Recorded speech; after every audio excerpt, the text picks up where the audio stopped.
ABC One Television. ABC One Television. ABC One Television. Le leader en actualité. Deuxième missa et bandi mote bisikano sobozali. Ezali wabino Yves Luamba le cardinal bino moko boko mona plateau et dali inondé. Batu ba roya toujours awa poto meka ko solola makambo ndenge dali ko leka awa na mboka oyo République démocratique du Congo. To sala ki na première messe na professeur Daniel Pia voilà. Siko to bandi deuxième messe na bandeko. Oyo siko lelo ka ngande to ebisa bino to kenda bino toujours na système boy tchaba crédit na ba téléphone na bino ba unité voilà pour beaucoup mais la biso bo benga biso pour tout solo là lelo to da ko beta masolo nini awa na magazine oyo ezali magazine spécial o na yembi bandeko ya INC ba cadre ba yao marche salema ki mokolo ya le 7 to moni bandeko ba ko lela innocence ya Vital Kamerhe les dossiers vides libérer Vital Kamerhe on se pose des questions. Qui a arrêté Vital Kamerhe? FCC cache. Est-ce que jugement oyo biso nyoso todaki na ba télévision Pierrot Bakenga tangwa kati makambo arato biso moko todaki ne to monaki ba prononcer verdict il y a 20 ans de prison ba préciser ba 10 ans inéligibilité. Alors makambo wana nyoso tout et la préoccupation pour na biso pas pour ngana telemela to na contester jugement non mais l'INC là tant va au téléma il faut to informer ba téléspectateurs to meka ko solo là ba meka ko éclairer biso pièce contre pièce ba la biso si Vital Kamerhe est vraiment innocent et les dossiers vides na solo bande ko wa bango déjà ba da côté na nga caméra zo bango déjà na groupe là ba mona bango entre tabino bo tchaka ba unité pour kalata de chat téléphone ouvert. Très bien. Nazana nani. Nabandi kotanga nalali na mwana mboka Chansard. Soti ya kombo ezali vraiment sauti ya wengi. Chansard. Ou adali porte-parole ya jeunesse et puis INC c'est qui vous mwana mboka mbote na yo. Bote cardinal. Très bien. Motomi Balena dans le Philémon Dimba ou dans le cadre de jeunesse nationale et chargé, je crois, de communication et communicateur plutôt à INC. Mon ambo kambote na. Mbote de journaliste. Voilà, tout dans la basine poyo. Yérouta dara déjà à porte-parole et à ville et à Kinshasa et puis interfédéral. Mon ambo ka. Attendo. To sepeli de susu koya ipanayo to éclairer banamboka na maïma sezole kanamboka na biso. Douglas Toulengi, communicateur, mwana mboka. Mbote na yo. Mbote ndeko cardinal, Bakissa Nazali, Kamerhe c'est des convictions. Voilà. Parce qu'il y a une idéologie à mettre na biso Vital Kamerhe. On a pesé le monde ami na la police, basaki musala kitoko. To monde ataba morte na kata marche et salamaki. Congo d'école, John Chebweru. Oui, cardinal. Bazela qui otina basedi qui voto ba bege lelo le kana bosona politique. Ouais. Un petit message na ba téléspectateurs. Merci mingi cardinal, c'est très important chez nous et bani déjà mingi kutuna kamwaki que c'est le site qui connaît mieux les informations sur Bazola na biso partout à partir à Easy, bazola na biso na ba radio partout. Na yoka ki déjà basango na Goma bana bazoti nelanga ba message balobi vie est-ce que ebi que osa invité ya bosolo na politique pour na kolobela likambo ya mboka. Merci beaucoup. Très bien. Ndenge kaka tolobaki na annonce nanga ta to bandima solo. Rapidement fi alungela. Cha ima la vidéo. Batala d'abord marche ndenge les gars qui et tout ça pour réclamer l'innocence et l'acquittement de Vital Kamerhe, les dossiers vides selon INC. Ngai na kocha commentaire mingi te mais lelo to solo la pièce contre pièce. Ba téléspectateurs préparés, ba SMS, ba message, to solo la bango balobi Vital Kamerhe est innocent. Voilà. Innocence wana lelo to solo na bango. C'est parti avec la vidéo. Au vu et au su du procès, du déroulement de ce procès, nous avons tous vu que le président Kamerhe était innocent. Nous n'accepterons pas, nous ne céderons pas face à l'injustice à la place de la justice. Car l'injustice appelle la révolte, les contournements des lois. C'est un environnement instable qui conduit au chaos. Dénoncer ces jugements iniques, comment expliquer que pour un même dossier, les mêmes procès, il y a les uns qui sont acquittés, les autres qui sont condamnés pour 3 ans, et curieusement, la victime expiatoire Vital Kamerhe est condamnée pour 20 ans. Le dossier est vide, le pacificateur est innocent, Vital Kamerhe est innocent et il ne servira pas de cobaye. Le docteur Vital Kamerhe, pour dire et conclure, n'est pas votre cobaye. Le 7 août 2020, tous dans la rue pour réclamer la libération de notre président national, notre mentor, notre coach, notre leader et le directeur des cabinets du président de la République. Nous sommes ici pour dire de manière claire que ce procès est un procès politique et il faudrait que nous puissions faire très attention. Il n'est pas question de céder à la manipulation. Il n'est pas question de céder à la politisation. Il n'est pas question de servir un groupuscule d'individus voulant nuire à un digne et honnête fils du pays qui a sacrifié sa jeunesse pour la République démocratique du Congo. Il n'existe pas de crime sans cadavre. Du nord au sud, de l'est à l'ouest, tous dans la rue ce 7 août 2020 pour réclamer la justice à la place de l'injustice, les droits à la place du dol, tous dans la rue ce 7 août 2020. Nous avons invité tous les membres de l'UNC à sortir ce vendredi 7 août pour soutenir le président Vital Kamerhe qui est arrêté injustement avec un jugement unique. Ensemble, réclamons la justice équitable pour Vital Kamerhe.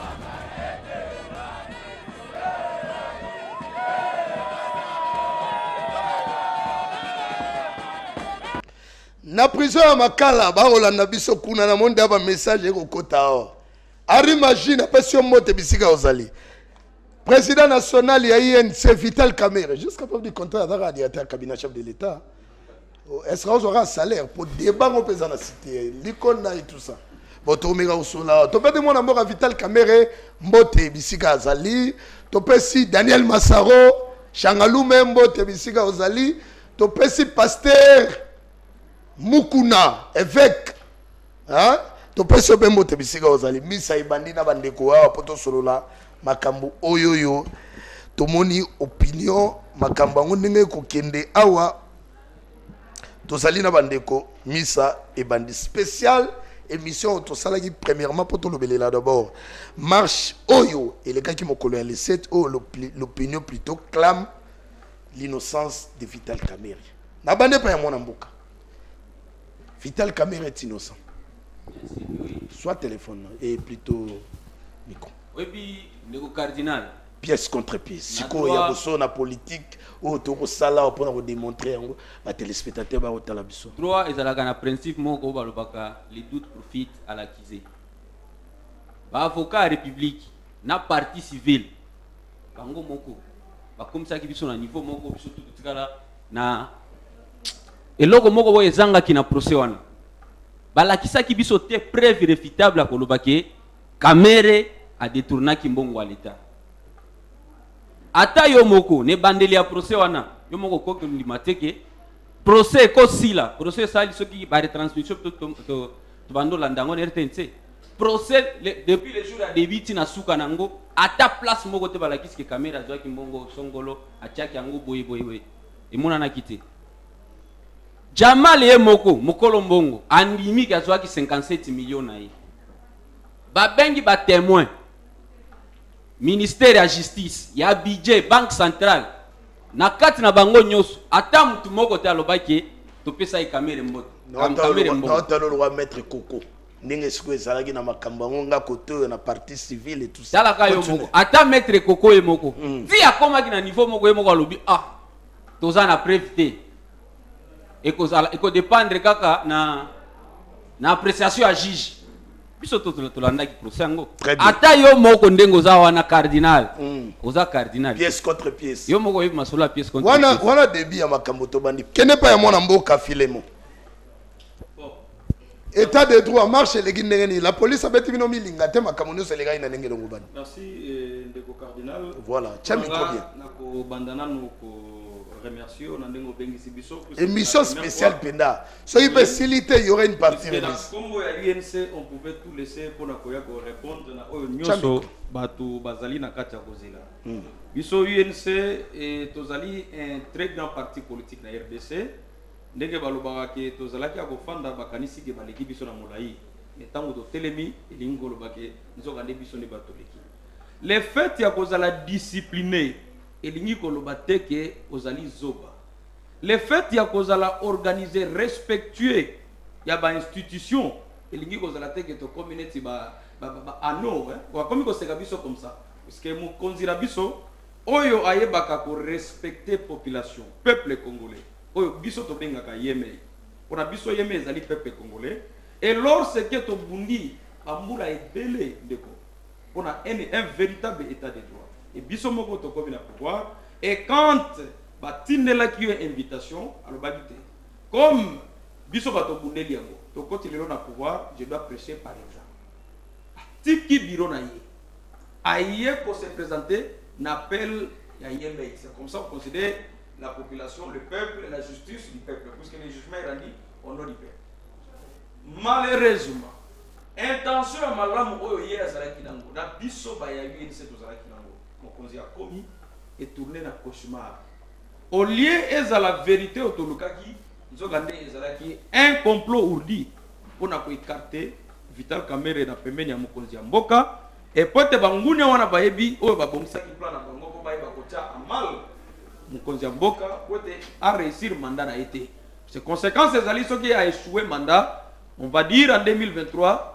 Cash a échoué, ça veut dire et l'UDPS avec le président de la République parti et l'UNC avec le directeur de cabinet Vital Kamerhe, donc il va échouer pour que ça aille de côté. Deuxièmement, on a voulu sa raison, balobaka ya trop, que bango se va comme na pouvoir, bango même un changement, regardez les lots va salir le côté. Et pourtant tout le monde le sait bien que Mboka Congo depuis les Congo, aucun président n'est arrivé. Dans moins d'une année, soit moins de 100 jours, l'action palpable et visible bandi komona ba ouvrage bandi côté ce qui ne sait jamais ce n'est que le début de kende tangu toye komona tolandi procès à l'aise komona qui est fada qui très calme tolandi biso nyonso eta que peuple congolais respectueux de ses droits mais tangu jugement eye ko pesama et en preuve jugement to fandi moi qui toye komona ke nguna ayeko biba moni nani asepeli na jugement Nani azalaki na besoin au lieu de la jugement moka bongo bongo te mais un jugement qu'on appelle unique avec une condamnation au babengaka donc peine moko qui ne peut pas être accordée à quelqu'un pour la toute première fois à se présenter devant Bazou. OK. Yangona UNC a considéré qu'yango avec le peuple congolais ba baza souci il y a un bon état de droit ba mona kiango ezalaki mascarade juridique. Et tout le monde à côté de Mapona Gosenga. Filément Tobani na débit. Merci. Sans condition, il y a Vital Kamerhe. Merci. Bandeko ba Rolanda biso ebele na moni ba message de kota totanga. Na kepa ya mona mboka Basile Mpoyo. To moni bino bolati bilamba oyo. Bokomi na posa bino nyonso. Bokendo tondisa se per ka mona mboka. Merci beaucoup parce que lelo na tongo lelo toyaki awa po peuple landa biso. Ce qui toye awa INC ezali parmi les peuples et l'INC ezali pe yaba congolais. Na kombo ya président national l'honorable Lemie Zeli de la République Vital Kamerhe tozali ko remercier bandeko banso oyo bandimaki kokita le 7 nanzela pour ko réclamer libération nae. Précision de taille sur 25 provinces plus la ville de Kinshasa et 23 nde bazalaki nanzela balobi te. Makambo lolenge eleki eza malamu te. Toboyi injustice ya justice esalama na kombo mwana mboka Vital Kamerhe. Yango peuple balobi biso peuple. Comme justice eloba makana kombo na biso. Biso peuple wana tolobi place mwana mboka Vital Kamerhe ezali banda eza na makala te. Otuni mutuna na yo par rapport ya teni.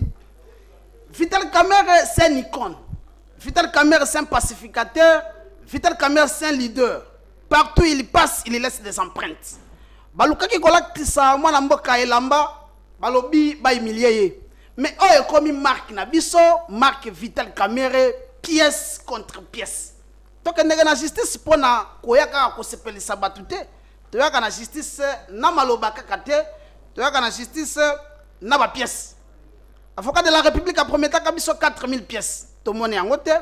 A promis biso 2000 pièces. Ba message ko kota na olinga do 600 mbango poto bana botanga. Omoni ba commis le dossier vide. Et puis to lati yango pona koloba ke oyo komi marque Vital Kamerhe. Très bien Basile Mboyo. To kondimate injustice est régné na ka INC au pesa ki bandeko mbote o basala makala mais otanga ki pe le coordonnateur national te Papi Joseph Okata asape kuna na makala. Ti lelo na bimate. Ti lelo dossier na ye esaka ka flou yango to sengi ba libérer ye batikela biso bandeko na biso libanda ezana posa na bango po ba osalela mboka musala. Douglas Toulengi rapidement. Pour un message de cardinal par rapport à procès, on a dit procès moko diabolique, c'est un procès machiavélique. Tom Machiavel avait dit que non, toute personne qui détient les secrets du pouvoir, il faut l'éliminer. Il y a au moins les loyaux, les juges et le ministère public et les avocats de la République. Au Balobaka, nous ne sommes pas venus ici pour des preuves de matériel, mais Kamerhe ne doit pas nous échapper. Et parce qu'il est incapable de démontrer que Mbongo Kamerhe Iba n'a lundi procès avec un. Bisque moi de que non, Mbongo Jamal Azwaki, contrepartie, à son saline dame na compte sa moi Mboka Vital Kamerhe. Mais n'a mis une question. N'a moi Mboka na biso et des gens oyo ba bomba tabandika dernièrement. Basala massacre na ba Congo, je suis pas contre eux. Babeta bandika même dans la résidence na bango. Les lieux ni la police ni Souciats, battre ko sambisa bandeko na te, bache bon qui passe malade à Covid. Et à un moment donné balobi azana maladie moko ya mutu ba quelque part ba otiko bimisae mais trop en état de droit aux dépôt des mesures il y a un peu que non toi ta tenue ezali pièce contre pièce ba démontrer biso Mbongo yo Kamerhe Aiba. Très bien mon mboka Douglas Toulengi wana woloba monde mon ntemi ay tout monde a quitté wana dagi ba rapport clinique ou ebimaki pour na relaxer ke avec na problème mental yo yo mawate. Et puis tu as des crispations, mboka ezala na kimia mwana mboka. Soko yibi mongo à l'état, to ça na yo ba kanga yo kaka. Mais pièce contre pièce. On se pose la question. Vital Kamerhe, c'est un agneau qui représente l'état des droits, victime de l'injustice, ou bien il a volé, il mérite d'être arrêté. John Chibuiru. Basole bandi déjà. Cardinal Ngai na Kombo ya Congo d'école, je dois rentrer à la genèse de ce que c'est cette république avec Vital Kamerhe, avec le président de la République, Félix Antoine Tshisekedi Tshilombo. Très bien, je vous donne 2 minutes. Un Congo qui devait décoller avec les deux messieurs. Un Congo qui a ressuscité et la moussi, moi espoir, il y a peuple congolais.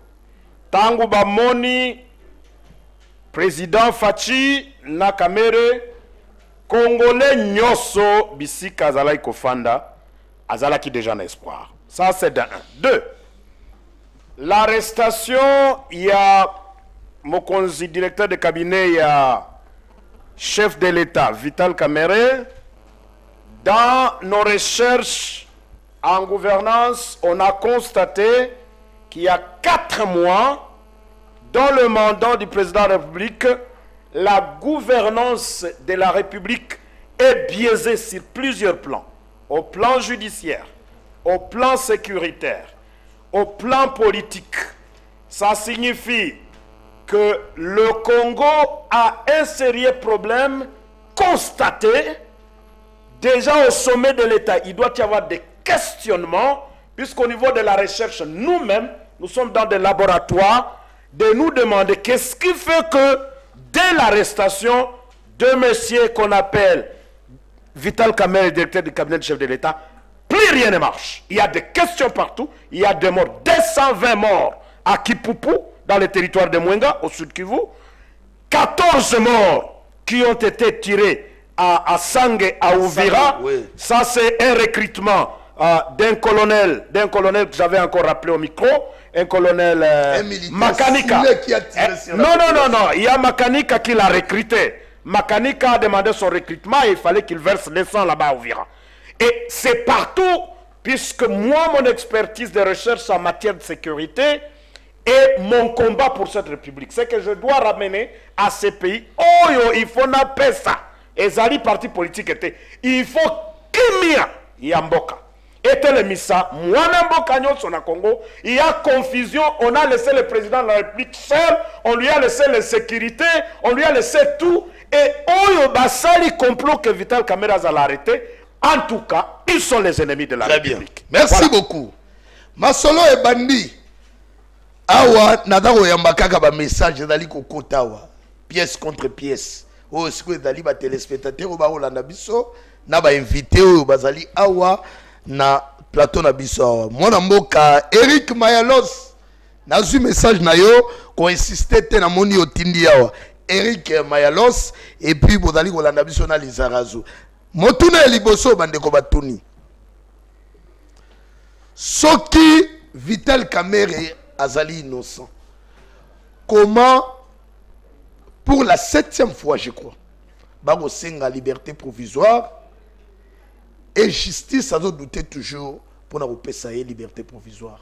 Cela montre à suffisance que un indice sérieux de culpabilité est allé derrière les dos de Vital Kamerhe à son sambongo à l'État et Zali Monga contribuable congolais. Qui va nous répondre? Très bien. Merci beaucoup. Et Zali 7e fois, et Zali 8e fois, il y a Baboya demande la liberté provisoire. Tout ça, na biso, na chaque mboka, il y a un principe. Dans un état de droit, il faut aussi respecter les principes légaux. Pour bénéficier de la liberté provisoire, il faut remplir les critères. Des questions de côté belé. 2 minutes pour répondre. Botangi article 27, il y a code de procédure pénale. Na article 28, il y a code de procédure pénale. Au comment on a un élément. Balinga kamingi mingi, ceux qui ont bénéficié de la liberté provisoire à remplir yango. Ceux qui ont azana fonction songolo pakala na mboka, boku pese yango. Jusqu'à ce jour, Vital Kamerhe est le directeur du cabinet du chef de l'État en exercice. Donc, Azali n'a mobilité na droit à Rozoyango. De deux, Vital Kamerhe Azali papa, Azali la résidence na eza koni. Mamna olobana eza na kata mibe kwa mboka na biso. Yango ndo komona menwa robiso dozoloba eza na kata de sa mona mboka Vital Kamerhe. Yango pa komona ba critère to ba principe ba élément ya procès politique na kata dossier mwana mboka Vital Kamerhe. Biso to sengi ete Vital Kamerhe azana ba droit na ye a remplir ba élément nyonso o mibeko esengi. Siko tango wazolinga ko respecter yango te ndeto zo confirmer que non dossier avec ezali vide, dossier avec ezali politique et puis dossier avec menoir ezana simanango. Président na biso azali wana azali mutu ya pamba pamba te azana bana azana ndaku azana musala et par rapport à l'élément il faut bénéficier de la liberté provisoire yango toujours chité comme on a que non refus ya ba avocat na ekoya refus tala célérité audience ezwamaki bosisi banquête te bokena ba audience na butu coûte que coûte vous n'allez pas nous échapper. Donc peuple à comprendre comme justice c'est ça peuple à quitter à chaque fois qu'il y aura audience. Peuple à très bien. Message Rokota Kaka. Message Rokota Kaka. Na binomo bozana bo bana ko pona na pona ko répondre. Ngana lobi na sakara awa na ko yamba na tuni po bino bo éclairer ba téléspectateurs. Nekomoka tuni motuna. Soki Vital Kamerhe azalaki innocent. Pourquoi Shangalou me Masaro akimaki? D'accord, n'est pas papa Georges Chibouir. Très bien.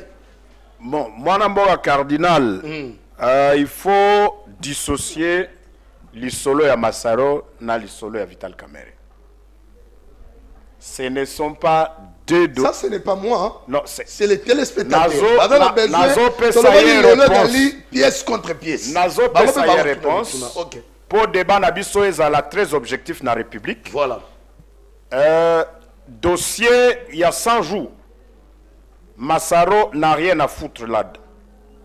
Massaro n'est ni agent à la présidence, ni agent. En attendant de répondre, dans les chefs. En attendant de répondre rapidement, s'il vous plaît, tous t'appelle à Ndeko. Pour répondre. Oui, allô? Oui, allô? Allô, on a lu en direct dans le magazine, on a bossé dans la politique. Très bien. Volume, s'il vous plaît.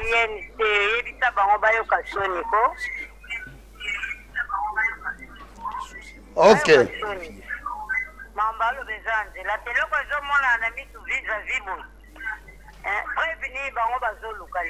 Très bien. Je crois que madame a plateau pour nous éclairer Bissot. Ok. Ils sont là pour nous éclairer, maman. Merci beaucoup. Très bien. On va répondre. Voilà. Rapidement continuer. Alors, je disais que oui. Chez Noyo, la chaîne est très organisée. Très bien. Toye awa pona li solo l'Italie mboka l'Italie paie projet à 100 jours projet et likambo Italie gouvernance ya mboka ndenge zotambola. Il faut amener rapidement, vous avez 2 minutes pour éclairer par rapport à la question. Je n'ai même pas fini une minute. Voilà. Les débats sur la table, ezali le preuve pourquoi le peuple a marché, oui, pourquoi le peuple s'indigne pour l'arrestation de Vital Kamerhe alors qu'il est déjà par rapport à la question de Massaro. Alors moi je réponds, oui. Il faut différencier les deux choses. Okay. Massaro n'est ni assistant de Vital Kamerhe, n'est ni son agent. Il est agent de la fonction publique de la République. Très bien. Il n'est pas agent de la présidence. Merci. Oyo balobaka. Lisolo ya Massaro ke ekoti na dossier Vital Kamerhe bayebi Vital Kamerhe bien. Très bien, je crois qu'il y a une question. Allô? Oui, allô? Oui, bonjour papa. Bonjour, Togolanda yo très bien dans le magazine Bosolo de politique. Kumbora nga inde ko Steve na bengi na ngalema. Oui. Na bali ko lobala bandiko yen si bazana plateau. Bazala mikolo, bazala pe batu ba mutu ezo sala. Kofinga tête soit là pour éclairer s'il vous plaît. Si vous avez une question, posez badana pour nous répondre. Oui, bangonde bazawana baye bisabiso nini bakangeli Massaro ko Massaro ga makambo ya 100 jours te. Bango bakansi bakangeli Massaro pona nini. Bongo Massaro atambola na ngwe utaki wapi. Na komba chef de l'État na mitu bazo lakisa. Toulengi, vous avez la réponse. Je crois que l'invité sur la Nindeko. Oui, non, très bien. Les preuves, hein, je crois, les gens se posent des questions toujours pour savoir les éléments des preuves. Associé procès à Vital Kamerhe était dans des Massaro. Ce qui est la réquisition au Bafundela Vital Kamerhe. Bafundela Vital Kamerhe a détourné 48 millions de dollars. Or, Mongo Ndeko Djama Lazwa, ils ont 57 millions de dollars. Bapoka na biso, batuna ministère public. Non, pour la République. Différence à 57 millions, na 48 millions, différence à 9 millions. 9 millions qui et les juges, et le ministère public, et les avocats de la République, il était incapable de démontrer biso différence à 9 millions. Tant que le procès, et ça procès politique, ça veut dire quoi? Moutou Azambon, et ça, M. Jamal. Jamal reconnaît récit 57 millions de dollars. Mbongo Jamal Azwa, a Tindaga Yangon a compte sa collaborateur en Mboka Luxembourg. Bisikani Bapoka République où les juges ont une connaissance diabolique qui va démontrer que nous avons 57 millions que nous avons un compte à Vital Kamerhe. Appel de Rokota. Ne retournez pas continuer. Oui, allô? Allô? Oui. Oui, bonjour cardinal. Bonjour, Tolo Landayo, 5 sur 5 dans le magazine Bosso na politique. En tout cas, par rapport à dossier à Vital Kamerhe. Oui. Pour ngai est un dossier purement politique. Donc, Azali est au cadre du pays. On ne peut pas l'arrêter. La forme, on a batangé la qui est. Nous avons dit que pour faire cette information quelque part. Koya hier, dans ma fonction, il a été humilié.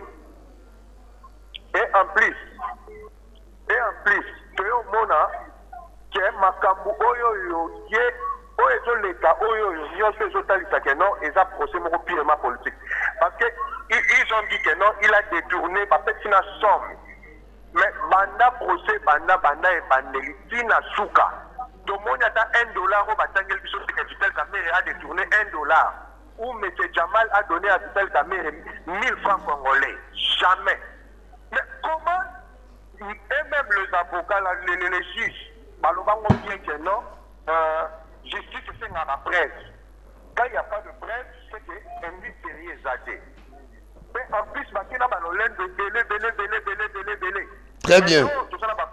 Allez à la conclusion de la télévision d'Angonga. Oui. Mais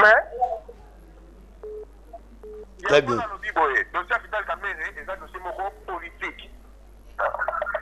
Oui, allô, Toyamine de Gomi Balé. Rapidement, s'il vous plaît, pour ma solo président Bandekwa. Rapidement.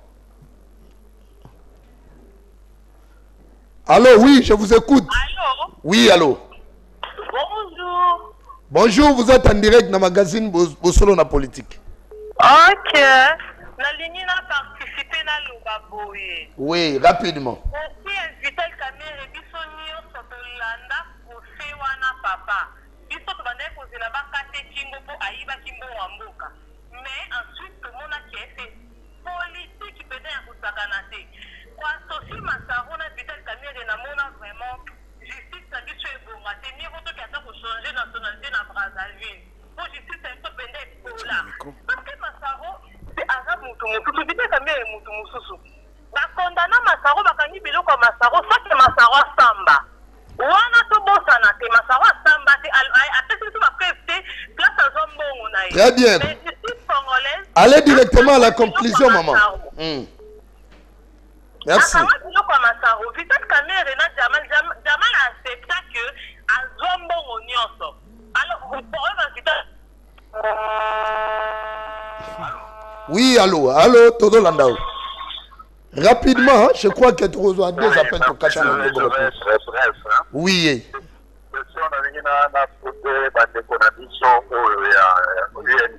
Oui. Je pense que c'est dans la partie Monsieur Vital Kamere est directeur du chef de l'État. Directeur de cabinet du chef de l'État, d'accord? Oui. Sur les réseaux sociaux, les lettres au Kamere a comment à suspendre les ministres qui en fonction. Il a suspendu tous les ministres avec le théorie que le gouvernement Longo, il y a des barreaux à gérer la chair courante. Oui. Le Kamere qui a suspendu tous les ministres. Dépense union sociale et Jamal Azo qui a signé. C'est pas Kamere. Preuve ni n'yango bango bazoluka. Très bien. Est-ce que Kamere avait la possibilité de signer Mukanda pour appeler sa Jamal Binsamboko? Très bien. Le pouvoir ni Kamere na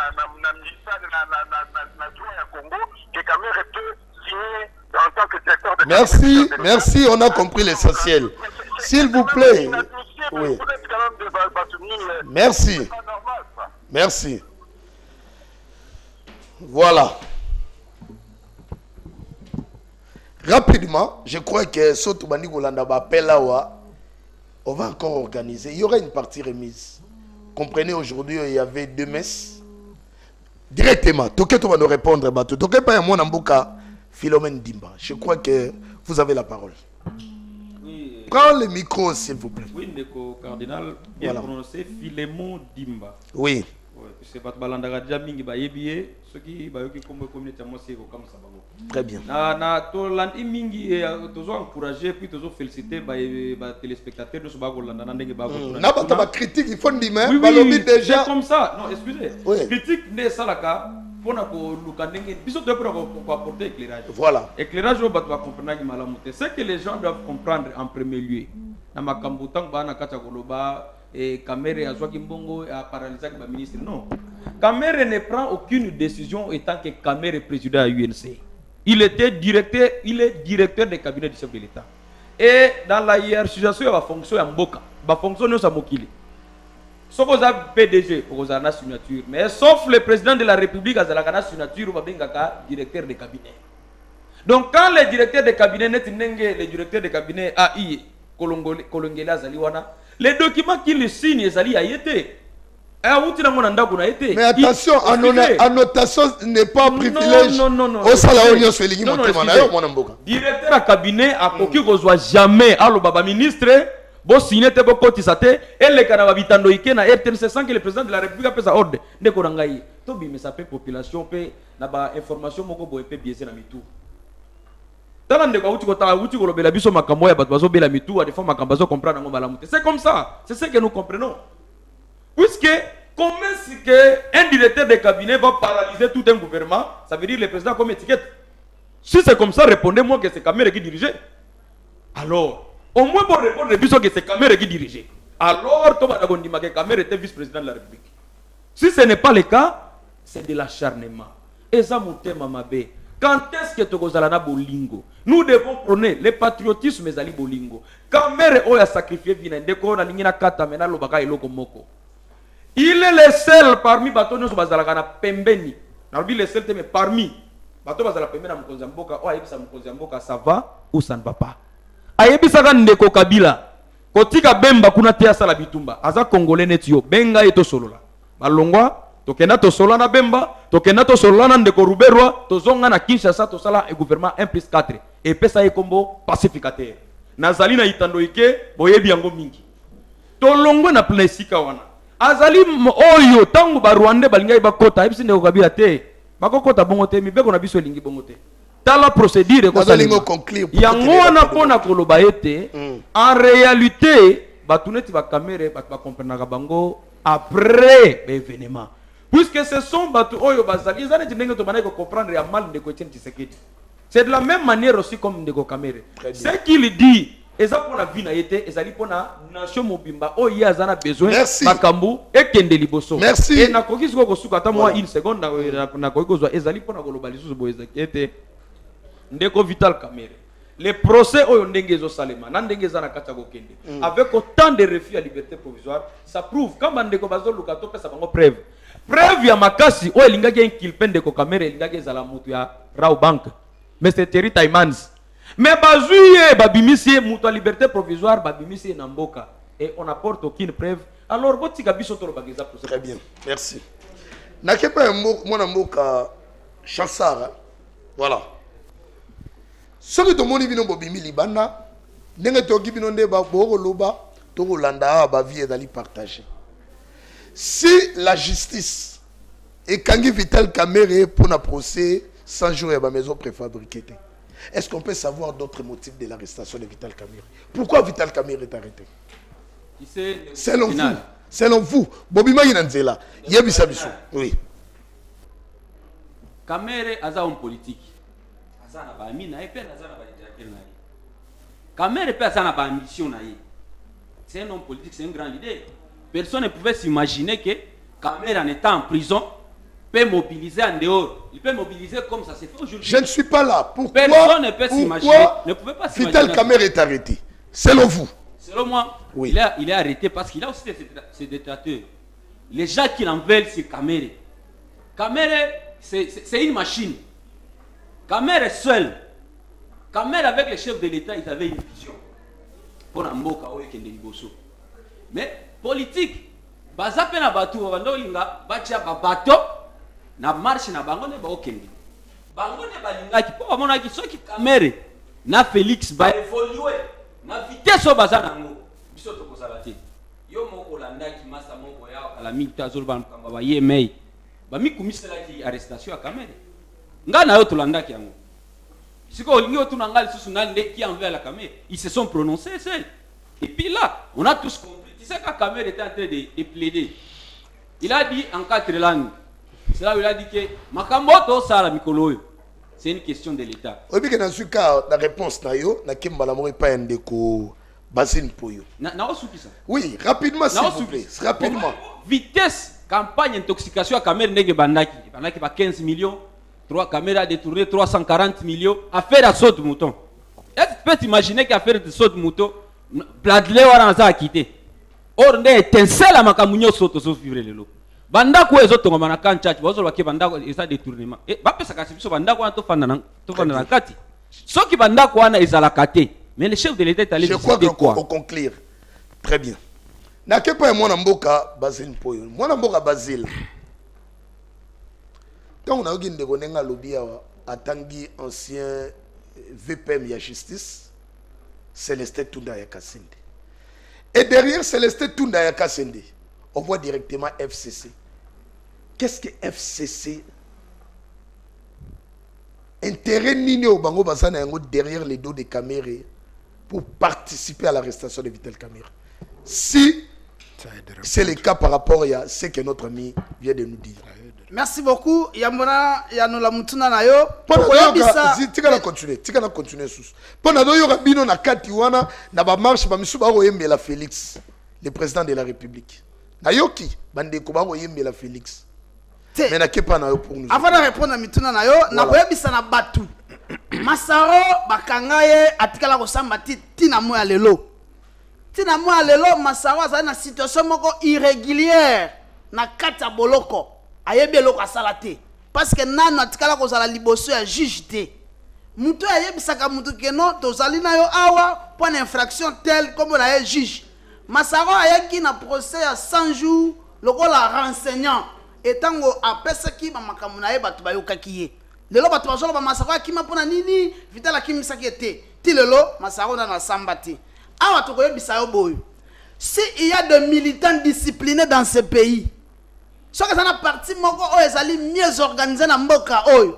O to sali plus de 4-5 marches sans casse, sans kofinga, sans koloba mabe, eza INC. On a échappé la question. Alors on a dit voilà, allez tout droit bi. Bisonner to sali bo to finga kate. To loba mabe mutute mais na moya lelo Congolais nyonso azali na réponse na question ya arrestation ya mona mboka Vital Kamerhe. Voilà. Yango moni peuple wana comme justice lo mama na kombo na ye abimi na nzela. Pendant que vous avez battu, biso place ya Vital ezana boloko te. Lelo boloko ekomi makala ekomi loko la primature. Ekomi loko la présidence. Ekomi loko la soki cabinet ya ministre. Place ya Vital ezakuna te abima libanda a ko servir. Ndeko Douglas tamoni ndeko Basile au répondre motu ya république. Au répondre dans un sens oyo était mutu nyonso a comprendre que non Vital azana boloko parce que complot moko salamaki menoir ezana dossier wala comme biso to conclure que non preuve ezate babi misaye abi malibanda parce que place wana eza place na yete Ricky plutôt Douglas Toulengi rapidement éclairez-nous et puis ngala kena des annoncés par moi na mbuka John Chibweru pour to pesa d'autres rendez-vous na plan na temps plein pour to bekosola na ba ndeko Kadne, biso bara procès moko politique. Nga bela procès moko diabolique. Pourquoi est-ce procès moko machiavélique? Ba démontrer sur la preuve ba kangela imambo Vital Kamerhe été. Et puis on a la coalition FCC cash. Au moment où on a Brazza qui non, Europe ni reptune FCC cash. Et la coalition comme ça on a pouvoir. Kamerhe ba bien bendi sa capacité. Ba tie na kata ba mapé. Ministère public, ba lobby, disons pas du contraire, on a bendi sauté. Tozo Zela, Banque centrale, ministre des Finances, gouverneur à banque, bâtine de la bise sur la preuve. Mais pas prêter les athées. Il y a un autre Kamerhe a commis cobaye, il y a un groupe d'individus. Moi je pense que ça procès politique. Le cas est procès politique. Le cas est procès politique.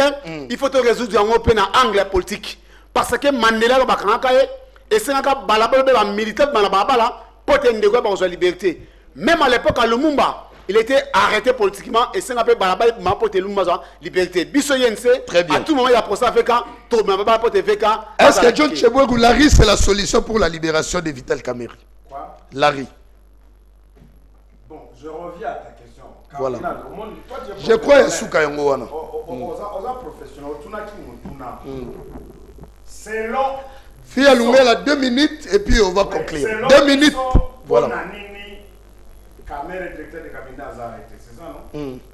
C'est la question. C'est puisque